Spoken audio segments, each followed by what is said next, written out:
మాతృదేవోభవ.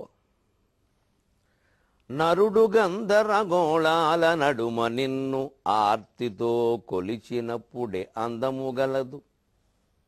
ఏ సమస్యలు లేకున్న ఎడల నిన్ను కొలువ అనుభూతి ఎందేమి గలదు తల్లి.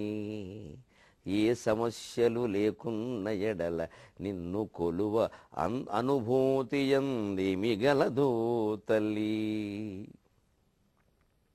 ఏబిఎన్ ఆంధ్రజ్యోతి ప్రేక్షక మహాశయులందరికీ నవజీవన వేదం అనే కార్యక్రమంలో 244వ భాగానికి స్వాగతం పలుకుతున్నాం. భగవంతుడు 17వ అధ్యాయం శ్రద్ధాత్రయ విభాగ యోగంలో ఎవరికి ఎలా శ్రద్ధ అనేది లభిస్తుందో చెప్పాడు. దానికి మనం శిక్షణ ఇచ్చి తయారు చేయలేమయ్యా. జన్మాంతర కారణాల వల్లే ఒక్కొక్క విషయం మీద ఒక్కొక్క మనిషికి శ్రద్ధ ఏర్పడుతుంది. అతన్ని ఆ దారిలో వెళ్ళనీయడమే మంచిది. కనీసపు జాగ్రత్తలు మనం తీసుకుంటే చాలు. అతనే తెలుసుకుంటాడు. ఎందుకంటే అతను అనుభవించవలసినటువంటి కర్మఫలాలు మంచో చెడ్డో పుణ్యమో పాపమో ఉన్నాయి. దాన్ని బట్టి ఆయా విషయాల మీద శ్రద్ధ ఏర్పడుతుంది. ఎంత చెప్పినా వినడు. ఎందుకోసం అంటే ఈ కాలంలో ప్రత్యేకంగా కొంతమంది ఆందోళన విచిత్రంగా ఉంది. నా దగ్గర కొంతమంది వ్యక్తం చేశారు. మావాడు ఏమిటో చిన్న కుర్రాడండి, 7వ తరగతి చదువుతున్నాడు. వాడు ఎప్పుడు ఇలా టీవీ పెట్టగానే ప్రవచనాల దగ్గర కూర్చుంటాడండి, ఇంకేం వినడండి. మాకు కొంచెం కంగారుగా ఉందండి. వాడిని ఒకసారి మీ దగ్గర తీసుకొస్తాను. ఏమిటమ్మా వాడేమన్నా నేను నా దగ్గర తీసుకురండి, పిచ్చాసుపత్రి ఏమన్నా. తల్లిదండ్రులు కంగారు పడుతున్నారు. మళ్ళీ వీళ్ళు భక్తులు. మీరు బాగా చెప్తున్నారని మేము వింటున్నామని వీళ్ళు అంటూనే ఓ పక్క పిల్లాడు వింటున్నట్టు కంగారు పడుతున్నారు. అంటే ఏం లేదని వాడు చదువు మానేసి ఇలా అయిపోతాడేమో. అంటే అసలు మీరు ఎందుకు వింటున్నారు? చదువుకుంటే ఇది గొప్ప విషయం కదా. మరి అదే పని వాడు ఇంకా మీకంటే 30 ఏళ్ల ముందే చేస్తుంటే మంచివాడు కదా, మెచ్చుకోవాలి కదా. మనది లోపం ఇక్కడే ఉంటుంది. మనకున్న శ్రద్ధే అందరికి ఉండాలి. అదే గొప్ప శ్రద్ధ. దీన్నే స్వార్థం, దీన్నే అహంకారం అంటారు. అనేక రకాల పూజా విధానాలు ఏర్పడడం, అనేక రకాల గుళ్ళు కట్టడం, అనేక రకాల ఆచారాలు ఏర్పడడం వెనకాల ఈ స్వార్థమే ఉంది. మనదే సరైన విధానం, మన విధానం ప్రకారం మనం వాడు కట్టుకుందాం. వాళ్ళది మనం ఎందుకు చేయాలి? మనకేదో తల్లిదండ్రులకు ఒక 60 ఏళ్ళు వచ్చాక భక్తి కలిగితే, ఆ కుర్రాడికి 20 ఏళ్ళు ఎప్పుడు కలిగితే ప్రమాదమా? సంతోషించాలి. అంటే వీళ్ళ లక్ష్యాలు వేరుగా ఉన్నాయి. వాడు ఏదో డబ్బు సంపాదించాలి, పెద్ద ఉద్యోగం చేయాలి, పెళ్లి చేసుకోవాలి, పిల్లల్ని కనాలి, ఏదో చేయాలి. ఇది వీళ్ళ అజ్ఞానం. అవన్నీ వాడికి అక్కర్లేదు. వాడు ఇప్పటి నుంచి ఆ దృష్టితో ఉన్నాడంటే వాడు మహానుభావుడు. ఈ పెళ్లిళ్ళు చేసుకుందుకు, పిల్లల్ని కనడానికి మనం అంతా ఉన్నాం, చాలా గొప్పవాళ్ళం. మనం చేసే అంతకంటే గొప్ప కార్యాలు మనం ఏం చేయగలం? ఇదే వాడికి కూడా ఎందుకు? వాడు శంకరాచార్య అవుతాడేమో, రమణ మహర్షి అవుతాడేమో, మనకు తెలుసా? అవనివచ్చగా అవనివ్వరండి. అందుకే వీళ్ళు బలవంతంగా శ్రద్ధాభక్తులను కూడా రుద్దవద్దు అని చెబుతున్నాడు పరమాత్మ. అసలు సహజంగానే సాత్విక శ్రద్ధ, రాజస శ్రద్ధ, తామస శ్రద్ధ. శ్రద్ధ అంటే ఒక తీవ్రమైన ఆసక్తి, దాని అర్థం అది. తీవ్రమైన ఆసక్తిని శ్రద్ధ అంటారు. ఇక దాని మీద తప్ప దృష్టి మరి దీని మీద లేకపోవడం, అదే శ్రద్ధ.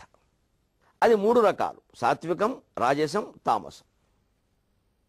కానీ ఏదో ఒక శ్రద్ధ మనిషిలో ఉంటుంది. ఏమీ లేకపోతే అప్పుడు ప్రమాదం. ఏదో ఒక శ్రద్ధ ఉండాలి కనీసం. ఏమీ లేకపోతే ఎలాగ? ఇప్పుడు సోమరిపోతే అయిపోతాడు. మరి అంతే సోమరం ఏమీ చేయకుండా 10 వరకు లేవకుండా అలా పడుకుని పుస్తకం చదవమన్నా చదవకుండా అలా కూర్చుని 11ంటికి లేచి టిఫిన్ పెట్టావా అమ్మ, 3ంటికి లేచి అన్నం పెట్టావా అమ్మ అనేవాడికంటే హంతకున్నాయి. వాడికి క్రియ ఉంది ఏదో ఒకటి. చెడ్డ పని అనొద్దు. ఏ పని చేయకుండా ఉండేవాడికంటే వాడు నయమండి. అంటే వాడిని కనుక మనం మార్చగలిగితే ఆ స్థాయిలో వాడు రామకృష్ణ పరమహంస అయిపోతాడు, అనుమానం లేదు. చాలామంది మహానుభావులు జీవిత చరిత్రలు ముందు పూర్వాశ్రమంలో అలా ఉన్నాయి, కొన్ని అయ్యారు. ఎందుకంటే వాళ్ళకి దేని మీదైనా తీవ్రమైన శ్రద్ధ. అందుకే ఏ శ్రద్ధ కలిగిన వాళ్ళు ఏ రకంగా దేవుణ్ణి అర్చిస్తారో చెబుతున్నాడు. ఏ కోరికలు కోరతారో కూడా చెబుతున్నాడు. యజంతే సాత్వికా దేవాన్ యక్ష రక్షాంసి రాజసాహ భూతాన్ ప్రేతగణాంశ్చాన్యే యజంతే తామసా గుణాః. యజంతే సాత్వికా దేవాన్ యక్ష రక్షాంసి రాజసాహ భూతాన్ ప్రేతగణాంశ్చ అన్యే యజంతే తామసా జనాః. సాత్వికాః దేవాన్ యజంతే. సత్వగుణం కలిగిన వాళ్ళు దేవతలు, రామచంద్రమూర్తి, కృష్ణుడు, శివుడు, ఇలాంటి దేవతలను ఆరాధిస్తారు. అమ్మవారు ఇవన్నీ సత్వగుణం కలిగిన వాళ్ళ ఆరాధన ముఖ్యంగా రామచంద్రమూర్తి. సత్వగుణానికి ప్రతీకే రామచంద్రమూర్తి, రాజు అయినా సరే ఆయన. యక్ష రక్షాంశి రాజసాహ, రజోగుణం ఎక్కువగా కలిగిన అంటే కోరికలు, పోటీలు, ఈ రాగద్వేషాలు ఇవి ఉంటాయి, కానీ మరీ తీవ్రంగా ఉండవు. తమో గుణం స్థాయిలో ఉండవు. చంపేస్తాం నరికేస్తాం అన్నట్టుగా ఉండవు. ఇంక పడుకుంటాం లేవం అన్నట్టుగా ముసుగు దండేసినట్టుగా ఉండవు. ఎప్పుడూ క్రియాశీలంగా ఉంటాడు. రజోగుణం గొప్పతనం అండి, క్రియాశీలంగా ఉంటాడు. రజోగుణం తప్పని మాట్లాడద్దు, రజోగుణం ఉండాలి, చాలా అవసరం. ముఖ్యంగా యువతరం 40 ఏళ్ల వరకు ఆ రజోగుణాన్ని వదలకూడదు. ఏదో క్రియ చేయాలి. ఆ వయస్సుకి, ఆ శరీరానికి అవసరం, ఆ మనస్సుకి అవసరం. ఎదురుగా అది మంచి మార్గంలో పెడుతుందో లేదో చూసుకోవాలి. అంతేగాని అసలు మనకి ఏదో పని చేస్తే చెడ్డ పని చేస్తున్నా కూడా మొత్తం పనులు మానేద్దాం అనకూడదు. చెయ్యాలి, మంచి పని చేయాలి. ఎందుకంటే చాలా అవసరం ఉంది. దానికి తగిన ఆహారం తినాలి. 40 ఏళ్ళలోపు అనవసరపు వైరాగ్యాలు, చప్పిడి తిండి పనికిరావు. శుభ్రంగా నవరసభరిత షడ్రసోపేతమైన భోజనం చేయాలి. నవరసభరితమైనటువంటి భోగాలు అనుభవించాలి. 30 ఏళ్ల వయసుకి మనిషికి విజయం ఏమిటంటే శృంగార భోగాలు అనుభవించడం అని చెప్పారు. 40 ఏళ్ల వయసుకి మనిషి సాధించే విజయం ఏమిటంటే జీవితానికి అవసరమైనంత డబ్బు సంపాదించడం అని చెప్పారు. ఏం మొహమాటం లేదు మన శాస్త్రాల్లో. 30 ఏళ్ళప్పుడు భోగాలు అనుభవించకపోతే 60 ఏళ్ళు వచ్చాక ఏమిటి అనుభవిస్తాడు? నా తలకాయ అనుభవించాలి. అప్పుడు అది వయసు. అది శుభ్రంగా దున్ని బారేస్తే అర్థమైపోయింది విషయం, ఇంకో వదిలేస్తాడు. అప్పుడేదో బలవంతంగా మనోనిగ్రహం, ఇంద్రియ నిగ్రహం అని ఈ ఊరికే ఘోటక బ్రహ్మచర్యం, ఇనప కోచీలు పెట్టడం మొదలైతే ఈ కోరికలు ఇలాగే ఉంటాయి. అవి మళ్ళీ మొలకెత్తుతాయి, ప్రమాదకరం అవుతాయి. పెద్ద వయసు వచ్చాక చేయకూడని పనులు చేస్తాడు. పైగా ఎలాంటి వాళ్ళే మైనర్ బాలికల్ని ఏడిపించుకు తినేది. చాలా ప్రమాదం అండి అది. అందుకని ఆ కోరికలు తీరాలి. ఎందుకని వాళ్ళు ఏం చేస్తారు? ఏం రామచంద్రమూర్తిని అడిగితే ఆయన సాత్వికుడు, శివుడు అంతే, అమ్మవారు అంతే, సరస్వతీదేవి అంతే అని యక్ష రక్షాంశి రాజసాహ, యక్షులని రాక్షసి రూపంలో ఉండే దేవతలని కోరతారు. అంటే మీకు ఇంకా నేను పేర్లు చెప్పక్కల, ఆ దేవతల రూపాలు మీరు గమనించండి. ఏమిటో విచిత్రమైన కోరలు, నోరు తెరుచుకోవడం, ఈ తలకాయ ఇలా తీయడం, తనే నరుక్కోవడం, ఇవే దేవతలంటే. కానీ జరుగుతున్నాయి, వాటి మీద ప్రచారాలు జరుగుతున్నాయి, రకరకాల యజ్ఞాలు జరుగుతున్నాయి. మీ కోరికలు తీరుస్తాం రండి, మీకు ఏం కావలసినా సరే. రకరకాల యంత్రాలు, ఈ యంత్రం మీరు ధరించండి. అసలు 24 గంటల్లో మీరు కష్టాలన్నీ పోవడమే కాదు, ఎప్పుడైనా జీవితంలో ఈ కష్టాలు పడ్డామా అని అనిపిస్తుంది. ఎందుకంటే 5,000 పోయాక అనిపించదు, ఎప్పుడైనా 5,000 మోసపోయామా అని కూడా అనిపిస్తుంది. ఇక మనతో పాటు ఇక 10 మందిని అందులోకి దించితే వాళ్ళు వచ్చి చిత్త కొడుతూ ఉంటే అప్పుడు ఇంకా బాగా అనిపిస్తుంది. ఇదే యక్ష రక్షాంశి రాజసాహ. ఆ కోరికలు భౌతికమైనటువంటి ధర్మ మార్గంలో తీర్చుకునే ప్రయత్నం చేస్తారు, ఆ వయస్సులో చేయొచ్చు. కానీ దానికోసం యక్ష దేవతలని, రాక్షస దేవతలని ఆరాధించకూడదు. కానీ అది జరుగుతుంది, కూడొచ్చు కావదని చెప్పట్లా, ఏది జరుగుతుందో అది చెబుతున్నాడు. యజంతే సాత్విక దేవాన్ యక్ష రక్షాంసి రాజసాహ భూతాన్ ప్రేతగణాంశాన్యే యజంతే తామసా జనాః. సాత్విక దేవతలని సత్వగుణం కలిగిన వాళ్ళు అర్చిస్తారయ్య. వాళ్ళు ఏం కోరరు, ప్రత్యేకంగా ఆరాధన చేస్తూ ఉంటారు. అందులోనే వాళ్ళకి ఆనందం ఉంది, అన్ని తీరుతూనే ఉంటాయి. యక్షులు, గంధర్వులు, విద్యాధురులు మొదలైన రకరకాల దేవతల్ని, కొంచెం కాస్త రాక్షస స్వభావం కలిగినటువంటి దేవతలని కొంతమంది అర్చిస్తారు. ఈ యక్ష దేవతలలోకే మీకు గ్రామ దేవతలు వస్తారు. వాళ్ళు జక్కులు అంటారు. ఇప్పటికీ యక్షగానం, జక్కులు ఇవన్నీ గ్రామ దేవతల జాతరల్లో ఆడతారు. ముత్యాలమ్మ, పోలేరమ్మ, మైసమ్మ వగేరాలన్నీ అందులోకి వస్తాయి. వాళ్ళు అందులో ఆత్మహత్యలు చేసుకున్న వాళ్ళు ఉంటారు, హత్యకి గురైన వాళ్ళు ఉంటారు, రకరకాల కారణాల వల్ల జీవితాల మధ్యలో కోల్పోయిన వాళ్ళు ఉంటారు. వీళ్ళంతా యక్ష దేవతల్లోకి వస్తారు. వాళ్ళ రూపాలు కూడా మామూలు దేవతల కంటే కొంచెం భిన్నంగా ఉంటాయి. కోరికలు తీరుస్తారు, కానీ ఆ ఊబిలో కూరుకుపోతాం. ఇప్పటికే తీరుల కొద్దీ ఇంకాస్త తీర్చుకోవాలనిపిస్తుంది. ఈ కోరికలకు అర్థమే ఉంది, కానీ ఆ స్వభావం అటువంటిది. అది క్రమంగా మారుతూ రావాలి. నువ్వు బలవంతం చేస్తే కుదరదన్నాడు. ఎంత ఓపికగా చెబుతున్నాడో చూడండి ఆయన. ఇక 3వ రకం ఉంది. భూతాన్ ప్రేతగణాంశ అన్యే యజంతే తామసా జనాః. తమో గుణం ఉన్నవాళ్ళు ఉంటారు, శ్మశానాల్లో పూజలు చేస్తారు, వాళ్ళు యజ్ఞాలు చేస్తారు, వాడకూడని పదార్థాలు వాడతారు. నోటితో ఉచ్చరించలేను నేను, కానీ పైశాచికం కాబట్టి ఒక్క మాట చెప్పాలి. పసిపిల్లల ఎముకలు వాడతారు చంపేసి. మీకు ఆశ్చర్యం అవచ్చు, చెన్నై ప్రాంతంలో ఒక చోట ఈ పసిపిల్లల ఎముకలు అమ్మే కేంద్రాలు ఉన్నాయి. అక్కడి నుంచి పట్టుకొస్తారు. పసిపిల్లలు ఎత్తుకుపోవడాలు ఇవన్నీ ఎందుకు జరుగుతాయి ఆలోచించండి. ఇప్పుడు ఇంత ఆధునిక కాలం మనం చెప్పుకుంటున్న చోట I6 ఫోన్లు పనిచేసిన చోట నరబలి జరుగుతోంది. ఎక్కడో నిధి ఉందంటే 9 ఏళ్ల కుర్రాన్ని తీసుకెళ్ళి వేసేసారట. ఇదే భూతగణాంశ అన్యే. వీళ్ళ స్వార్థం కోసం జరిగినా జరగకపోయినా జరుగుతుందనే ఓ పిచ్చి నమ్మకంతో వేసేస్తారు. శ్మశానాల్లో పూజలు, శవాల మీద కూర్చుని పూజలు, ఇవి తక్షణ సిద్ధి కలిగిస్తాయి కొన్ని. ఆ తక్షణ సిద్ధి కోసం మనం తాపత్రయపడతాం. రక్షణ సిద్ధి పోతుంది, చివరికి భక్షణ సిద్ధి మిగులుతుంది. జీవితంలో కూడా అంతే. తక్షణం కావాలంటే ప్రమాదాలు జరుగుతాయి. మనం చక్కగా కరెంటు ప్రభుత్వం వారు కొంత పన్ను కట్టి లెక్క ప్రకారం మనం కరెంటు కనెక్షన్ తీసుకుంటే వారు ఎవరో వస్తారు ఆ విద్యుత్ శాఖ నుంచి, వారు అన్నీ ఏర్పాటు చేస్తారు. మనం ఇక్కడ లోపల వైరింగ్ అది చేసుకున్నాం, దానికి ఒక కనెక్షన్ ఇస్తారు, ఒక నెంబర్ ఇస్తారు, హాయిగా దీపాలు వెలిగించుకుంటే ఉంటే వెలుగుతుంది, లేకపోతే లేదు, అది వేరే విషయం, ఉండాలిగా. కానీ ప్రమాదాలు జరగవు. కానీ ఏదో మన అవసరం కొద్దీ ఊళ్ళో ఓ పందిరి వేసేసి ఆ వాడిని అడిగేది మనకు తెలుసులేద్దా, ఎమ్మెల్యే గారికి చెబుదాం చూసుకుంటాడులే అని చెప్పేసి శుభ్రంగా కరెంటు పోల్ నుంచి మనమే వైర్లు లాగేసేసి వినాయకుడు తొండం కింద బలు పెట్టేస్తే తొండం వెళ్ళిపోతుంది. వినాయకుడు ఏం కరుణించడు. ఇదంతా అక్రమ మార్గం. దీన్నే క్షుద్ర దేవతారాధన. తక్షణ ప్రయోజనం. గవర్నమెంట్ కనెక్షన్ లాక్కోవడం, కొంత డబ్బు కట్టాలి, కొంత సమయం పడుతుంది, కాస్త ఆఫీస్ చుట్టూ తిరగాలి, బోడు పనులు ఉన్నాయి. ఇదేమీ లేకుండా నువ్వే లాగేసావు. దేవతారాధన కూడా ఈ ప్రక్రియ ఉంది. క్షుద్ర దేవతారాధన అంటారు.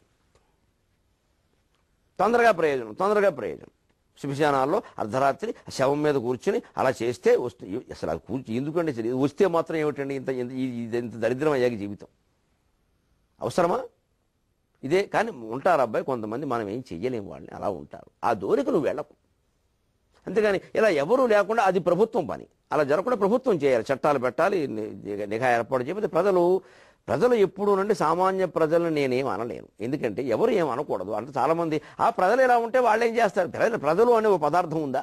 కొన్ని కోట్ల మంది, ఎంతమందిని మారుస్తారు మీరు? వాళ్ళు ఎప్పుడూ అమాయకంగానే ఉంటారు. సామాన్య ప్రజలు ఎప్పుడూ అమాయకంగానే ఉంటారు. మన పని మనకి జరిగితే చాలన్నట్టుగా ఉంటారు. వాళ్ళకి మీరు ఏదో వివేకానందుడు విశాల భావాలన్నీ ఉండాలంటే ఎలాగా? 1,00,000 మంది చనిపోతే జన్మెత్తేవాడు వివేకానందుడు. చనిపోవడం వలన కాదు, అక్కడ 1,00,000 మంది జీవితాలు పరిపూర్ణమైతే ఒక వివేకానందుడు అవుతాడు. అంత తేలిగ్గా పడతారు అటువంటి వాళ్ళు. వాళ్ళు చిన్నప్పటి నుంచే వేరుగా ఉంటారు. 1,00,000 జీవితాలలోంచి నవనీతం తీసినట్టు తీస్తే ఆ నవనీతం ఒక రూపం చేస్తే వివేకానందుడు, ఆ నవనీతం రూపం చేస్తే ఒక శంకరాచార్య. సామాన్యులు ఎలా పడతారండి అలాగా? అందుకని సామాన్యులు అన్నది వాళ్ళు ఎప్పుడు బలహీనతలతో ఉంటారు. ఈ మాయలో పడేసే వాళ్ళనే విపరీతంగా కఠినంగా శిక్షించాలి. అసలు నువ్వు మేధావయుండి జ్ఞానయుండి ఎందుకు చేస్తున్నావు ఈ పని? ఏ స్వార్థం కోసం? వాళ్ళు వచ్చారంటే ఏమిటి? వాళ్ళు ఎందుకు రారు? మోసం చేయడం ఇతను తప్పు కదండి. మోసగింపబడిన వాళ్ళని అంటారు ఏమిటి? వాళ్ళు అమాయకులు. వాళ్ళని అనకూడదు, ఇతన్నే అనాలి. తీవ్రమైన శిక్ష బహిరంగంగా వెయ్యాలి అవసరమైతే. మళ్ళీ ఇంకోటి రాడు ఆ రంగంలోకి అలాగా. ఇది యక్షరక్షాంసి రాజస్ తామసా జనా యజంతే తామసా జనా. అందుకని ఈ క్షుద్రదేవత ఆరాధనలు, ఈ పిచ్చి కోరికలతో చేసే ఆరాధనలోకి మనం వెళ్లకుండా హాయిగా సాత్వికమైనటువంటి ఆరాధన చేసుకుంటే బ్రహ్మాండంగా ఉంటుంది జీవితం. అభ్యంతరమే ఉంది. ఈ రకరకాల కోరికలు ఉన్నవాళ్ళు యక్ష దేవతలను రాక్షస దేవతలను ఆరాధించినట్టే సాహిత్యంలోనూ సంగీతంలోనూ కాస్త పైకి రావాలనుకునే వాళ్ళు రాజకీయ నాయకులను ఆశ్రయిస్తారు, అధికారులను ఆశ్రయిస్తారు. IAS IPS అధికారుల్ని కాస్త మా కార్యక్రమం పెట్టించండి, అందుకోసం వాళ్ళ ఇంటికి తరచు పెడుతూ ఉండడం, ఇంకా వాళ్ళ పిల్లలకి ఏదో చేస్తూ ఉండడం, ఇవన్నీ ఇంకా సవరదీయడమే. ఇది కూడా అటువంటి ప్రయత్నమే. సాహిత్యం సంగీతం రంగంలో మనకు ఆ ప్రవేశం ఉంది అంటే నాదో అదృష్టం. అది భగవత్ సేవకి వినియోగించాలి. ఆ సంస్కారం కూడా వెంటనే కలగదు. ముందు కొన్ని తప్పవండి, ఉండని అలా ఉండి ముందు అసలు ఏదో ప్రయత్నం చేస్తున్నాడు. కొన్నాళ్ళకి ఆ వ్యక్తి అందులోంచి బయట పడతాడు. సహజంగా ఈ జన్మకు పడకపోవచ్చు, ఒకడు కొందరు పడాలి. ఎందుకో చెబుతున్నాడు రామదాసు. నేను చేశానయ్యా, యక్షదేవతల్ని రాక్షస దేవతల్ని పూజించినట్టే కోరికల కోసం కొంతమంది రాజుల చుట్టూ తిరిగాను, నాయకుల చుట్టూ తిరిగాను. కానీ ఏమైందంటే నాకు అర్థమైంది రామచంద్ర ప్రభు ఒక్క విషయం. మసకొని రేగు బండ్లకును మానికములు కొలబోసినట్లు, మసకొని రేగు బండ్లకును మానికములు కొలబోసినట్లు, దుర్వ్యసనము జంది కావ్యము దురాత్ములకిచ్చితి మోసమయ్యే, దుర్వ్యసనము జంది కావ్యము దురాత్ములకిచ్చితి మోసమయ్యే, నా రసనకు పూత వృత్తి సుకరంబుగరించెడునట్లు, నా రసనకు పూత వృత్తి సుకరమ్ముగ చేకురునట్లు వాక్సుధారసములు జిల్క పద్యముఖ రంగమునందు నటింపుమయ్య వాక్సుధారసములు జిల్క పద్యముఖ రంగమునందు నటింపుమయ్య సంతసమును చెంది భద్రగిరి దశరథీ కరుణాపయోనిధి దశరథీ కరుణాపయోనిధి మసకొని రేగు బండ్లకును మానికముల్ కొలబోసినట్లు దుర్వ్యసనము జంది కావ్యము దురాత్ములకి చితి మోసమయ్యి నా రసనకు పూత వృత్తి సుకరంబుగ చేకురునట్లు వాక్సుధారసములు చిల్క పద్యముఖ రంగమునందు నటింపుమయ్య సంతసమును చెంది భద్రగిరి దశరథీ కరుణాపయోనిధి మసకొని రేగుబండ్లకును మానికములు కొలబోసినట్లు కొలబోయడం అంటే కుంచంతో కొలిచిపోయడం దీన్ని వెలబోసినట్లు అని కూడా ఓ ప్రయోగం పాఠాంతరం ఉంది ఏదైనా అది వెలకి వెల ఇచ్చినట్టుగా పూర్వం ఈ డబ్బులు పెట్టి వస్తువులు కొనేవారు కాదు వస్తువుతో వస్తువు బార్టర్ సిస్టమ్ వస్తు మార్పిడి విధానం అంటారు అప్పుడే మనకి సంస్కృతంలో ద్విగుహు పంచగవం ఈ మాటలు వచ్చే 2 ఆవులు అదో సమాసం పంచగవం 5 ఆవులు ఒక యూనిట్ ఒక విభాగం ఎందుకంటే 5 ఆవులు ఇస్తే ఏదో ఒక నాగలు ఇచ్చేవారు ఏదో 2 ఆవులు ఇస్తే ఏదో ఒక వస్తువు ఇచ్చేవారు ఓ మంచం ఇచ్చేవారు 2 ఆవులకు ఓ మంచం 4 ఆవులకు 2 మంచాలు అలా ఉండేది అప్పుడే ద్విగుహు పంచగవం ఈ మాటలు ఏర్పడ్డాయి అదొక మనీ విభాగం 100 రూపాయలు 500 రూపాయల నోటులాగా అదొక ద్రవ్య విభాగం అన్నమాట మనీ యూనిట్ అలాంటప్పుడు కొలపోసినట్లు ఓ అమాయకుడు ఉన్నాడాయా రేగుపళ్ళు తీసుకున్నట్ట మాణిక్యాలు ఇచ్చాట కొంచెం రేగుపళ్ళు తీసుకుని కొంచెం మాణిక్యాలు ఇస్తారండి ఎవరన్నా రేగుపళ్ళు ఎక్కడ మాణిక్యాలు ఎక్కడ అది చెబుతున్నాడు ఎందువల్ల చేస్తారు ఈ పని అదే మొదలు పెట్టాడు మసకొని కళ్ళకి మసక్కమ్మేసి కళ్ళకి మసక్కమ్మేస్తే అలాగే ఉంటుంది మరి మసక్కమ్మేసింది అంటాడు